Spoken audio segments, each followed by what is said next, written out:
you're the James. evaluator. Oh, General value. General Evaluator. Did you have butterfly bells? yeah. I also had 4 tires.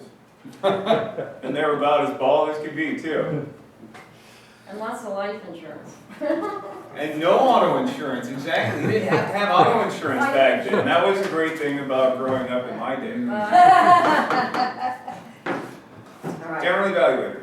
All right. Madam General Evaluator. Madam General Evaluator. Carol Smith! Yay!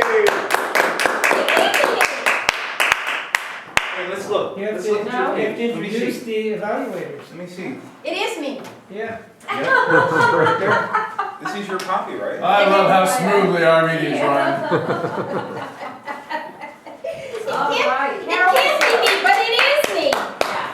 Which means it must be time for me to introduce our evaluators for today. And our first evaluator will be Ken, who evaluated Kanda's speech.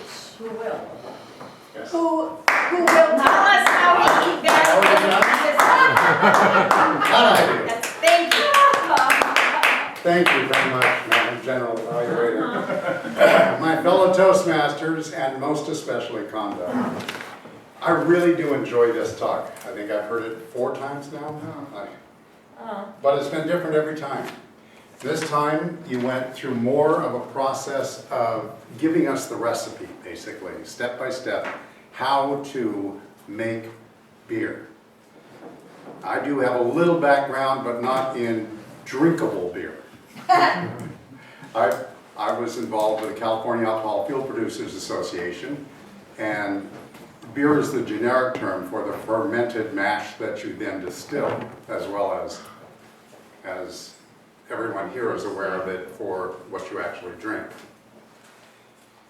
I enjoyed the process, the talk about the wort at the bottom and so forth.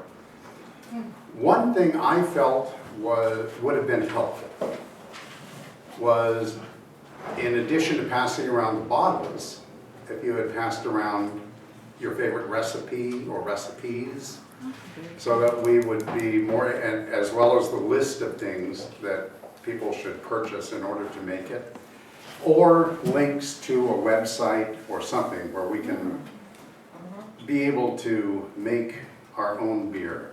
Now, alcohol hasn't passed my lips for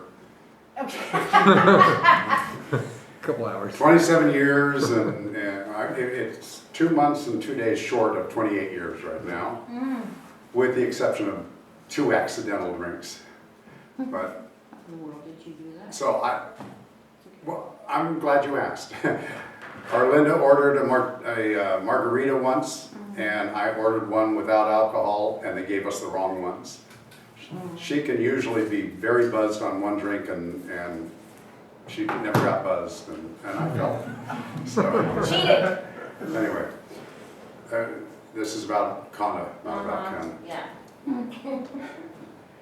But it is still a fascinating process, and I enjoy watching the metamorphosis of the sugars becoming, by action of the yeast, the alcohol that so many people enjoy so very much. And making your own taste is what making your own beer is about. Making one that suits your taste better than anything on the market. So please at least email all of us some recipes. I know Arlinda still enjoys a beer once in a while, and we might enjoy making some. Madam General Evaluator. That's good.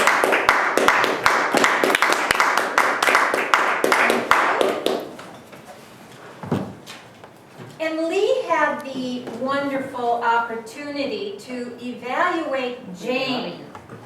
So let's hear what you, Jane's speech. She's not evaluating. you are correct, and thank you for correcting me. Lee had the opportunity to evaluate Jane's speech. So let's hear what you have to say about Jane's speech. Okay.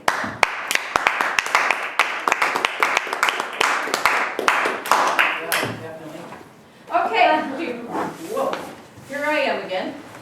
And I prayed, how am I going to evaluate Jane? Because everything she does is really good. However, I am a little puzzled of the title of your speech. Nature abhors a vacuum. What the heck is that? So as I started to listen, I was trying to apply that title to everything you were talking about. The things I liked about your speech is you yourself.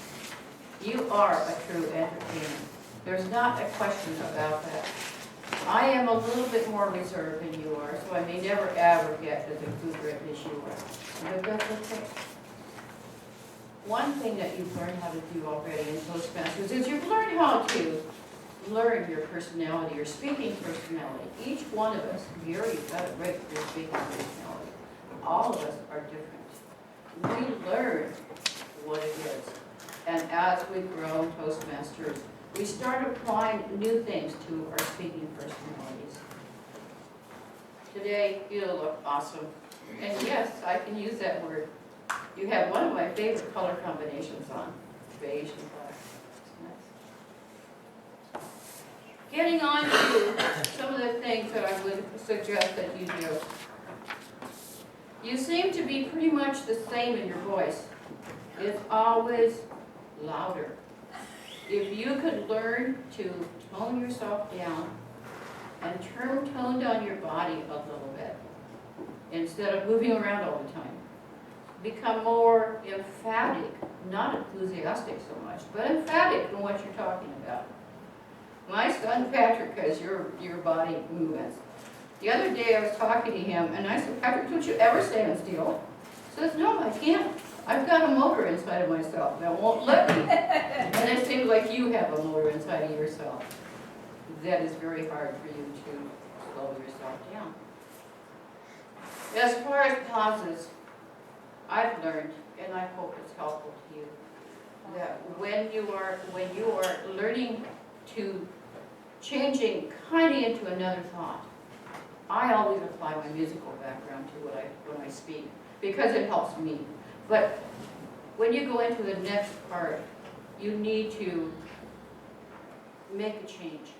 Stop, then go on to the next thing, whatever it is. Your examples today were so good. The story of the two gentlemen finding themselves, their spirits found themselves next to each other. They really did. Yes, I'm weird, but that's okay. On the whole, I always love listening to you. You're very, very good at what you do. Thank you, Jane, for the privilege. Thank you.